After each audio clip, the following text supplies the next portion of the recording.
ஐயா G K Moopanar அவர்களின் 95வது பிறந்த நாளை முன்னிட்டு தீநகர் முத்துரங்கன் சாலையில் தென் சென்னை மேற்கு மாவட்ட தலைவர் தீநகர் பி கோதண்டன் அவர்களின் தலைமையில் நலத்திட்ட உதவி மற்றும் பிரியாணி வழங்கும் நிகழ்ச்சி நடைபெற்றது. மக்கள் தலைவர் ஐயா ஜி கே மூப்பனார் அவர்களின் 95வது பிறந்த நாளை முன்னிட்டு நலத்திட்ட உதவிகள் வழங்கி சுமார் 1300 நபர்களுக்கு அறுசுவை உணவு பிரியாணி வழங்கப்பட்டது. இந்நிகழ்ச்சியில் தமிழ் மாநில காங்கிரஸ் கட்சித் தலைவர் தன்மான தலைவர் மக்கள் தளபதி ஐயா ஜி கே அவர்கள் சிறப்புரையாற்றினார். நலத்திட்ட உதவிகள் வழங்கி சுமார் 1300 பேருக்கு மேல் சிக்கன் பிரியாணி வழங்கினார். இந்நிகழ்ச்சியில் மாநில நிர்வாகிகள், மாவட்ட தலைவர்கள், நிர்வாகிகள், அணியின் தலைவர்கள், நிர்வாகிகள், பகுதி வட்ட தலைவர்கள், நிர்வாகிகள் மற்றும் நமது இயக்க தோழர்களும் கலந்து கொண்டு விழாவை சிறப்பித்தனர்.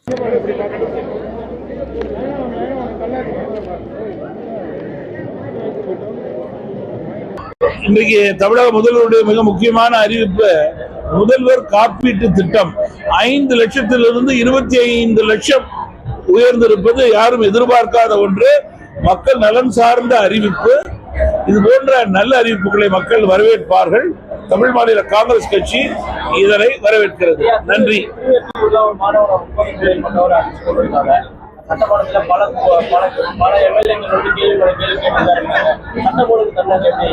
பொதுவா சந்தேகத்தின் அடிப்படையில் இறப்பு காவல்துறை இல்லை என்றால் அது ஏற்க முடியாத ஒன்று. அப்படி நடைபெறவே கூடாது. தகுந்த விசாரணை, உண்மை நிலை வெளிவர வேண்டும். இனிமேல் இது போன்ற சம்பவங்களுக்கு காவல்துறை முற்றுப்புள்ளி வைக்க வேண்டும். அத்துறையை சார்ந்தவர்களே தெளிவுபடுத்தியிருக்கிறார்கள். இன்னைக்கு எல்லா எம்எல்ஏக்களுக்கும் இன்னைக்கு கார் சிஎம் அறிவிச்சிருக்காரு. ஆல்ரெடி திடீர்ல இப்போ எல்லா எம்எல்ஏக்களுக்கும் கார் வேணுமா நீங்க சட்டமன்ற உறுப்பினர்கள் 100% மக்கள் பணி ஆற்ற வேண்டும். மக்கள் பணி ஆற்றி அந்தந்த சட்டமன்றத்திலே உள்ள அனைத்து துறைகளையும் முன்னேற்ற வேண்டும். குறிப்பாக ஏழை எளிய நடுத்தர மக்களுடைய நலன் பயில வேண்டும். அதற்கு அடித்தளமாகவே சட்டமன்ற உறுப்பினர்களுக்கு வாகன வசதியும் உதவியாளர்கள் வசதியும் கொடுக்கப்பட்டிருக்கிறது. நிச்சயமாக வரும் காலங்களிலே வசதி இல்லாத இருக்கின்ற சட்டமன்ற உறுப்பினர்களுடைய பணி மேலும் சிறப்பாக தொடரும் என்று நான் நம்புகிறேன்.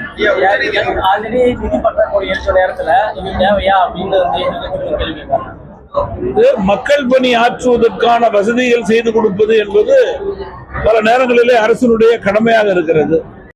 அந்த கடமையை அவர்கள் சரிவர செய்ய வேண்டும் என்பதுதான் என்னுடைய விருப்பம். நிதி பற்றாக்குறை என்று நினைக்கின்ற தலைவர்கள், சட்டமன்ற உறுப்பினர்கள் தங்களுக்கு சொந்த வாகனங்கள் இருந்தால் இந்த வாகனத்தை திருப்பி கொடுத்து விடலாம். அதிலையும் மாற்று கருத்து இல்லை. கர்நாடகாவிலே தமிழர்கள் சுட்டுக் கொல்லப்பட்டது என்பது கண்டனத்துக்குரியது, ஏற்புடையது அல்ல. அந்த மாநிலத்தினுடைய முதல்வர் மனிதநேயத்தோடு தனக்கு கொடுத்திருக்கின்ற பதவியை வைத்துக் கொண்டு பணியாற்றக்கூடிய நிலை ஏற்பட வேண்டும் என்பதுதான் எங்களுடைய வேண்டுகோள். உயிருக்கு விலையே கிடையாது. அப்படி உயிர் போயிருக்கும் போது அதற்கு மனிதநேயத்தோடு தான் பதில் கூற வேண்டும். மனிதநேயத்தோடு அதை அணுக வேண்டும். இனிமேல் அதுபோல் நடைபெறாத வண்ணம் அதற்கு முற்றுப்புள்ளி வைக்கக்கூடிய நிலையை ஆட்சியாளர்கள் ஏற்படுத்த வேண்டும் என்பதை நான் நினைவு கூற விரும்புகிறேன். தலைமை தீநகர் பே கோதண்டன் நிகழ்ச்சி ஏற்பாடு செய்தவர்கள் தீநகர் பி.டி. ராஜேஷ் தேவ், மாவட்ட பொருளாளர் கிண்டி மமு, மாவட்ட பொதுச் செயலாளர் தீநகர் எஸ். கோவிந்தராஜன், மாநில செயற்குழு உறுப்பினர் திரு ஜி. சுப்ராயலு, ஏ. அரவிந்த் பிஜி, மாவட்ட துணைத் தலைவர் கே. முரளி, மாநில செயலாளர் கே.டி.எஸ். ராஜா, தீநகர் 141வது வட்ட தலைவர் K. A. Sundaram, Saidai electric Balu, Saidai S. K. Durairaj, T Nagar V. Anbarasan, நிகழ்ச்சிக்கு முழு நேரமும் அருகில் இருந்து வேலை பார்த்தவர் தீநகர் கே. பிரபு, 141வது வட்ட செயலாளர் கலந்து கொண்டு நிகழ்ச்சிக்கு உதவியாக செயல்பட்டனர். மேலும் உறுதுணையாக செயல்பட்ட அனைவருக்கும் நன்றி தெரிவித்துக் கொண்டார்.